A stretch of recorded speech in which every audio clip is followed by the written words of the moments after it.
Les impacts de balles reflètent l'intensité des échanges de tirs entre les présumés braqueurs et les éléments de la brigade de gendarmerie de Minkwameyos. La scène, digne d'un film d'action, se déroule dans la soirée du lundi 4 octobre. Dans la nuit du 4 octobre 2021, à 19h15 très exactement, j'ai reçu un appel téléphonique d'un habitant de la circonscription, me faisant état de la présence des malfrats dans un domicile.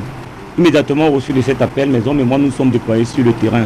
Et arrivés sur les lieux, les malfrats qui ont senti la peur du gendarme ont ouvert le feu sur nous. Notre riposte énergétique a pu nous permettre de les mettre en déroute et de récupérer tous les effets que vous avez pu voir ainsi que des numéraires.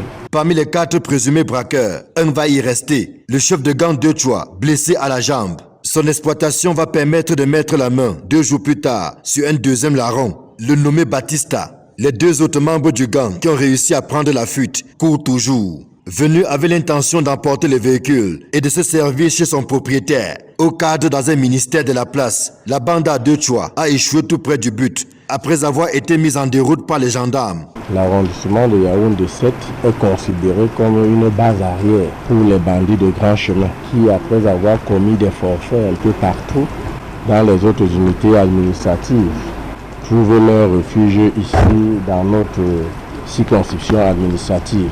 Grâce, une fois de plus, à la bravoure de nos forces de sécurité de maintien de l'ordre, nous avons pu stopper l'évolution de ceux-là même qui ont failli mettre en péril la vie de nos compatriotes.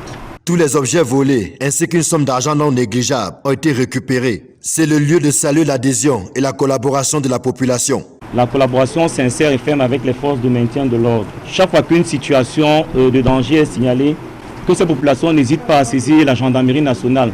Nous avons des numéros verts, le 113, qui est gratuit, que tout le monde peut appeler pour signaler une situation de danger.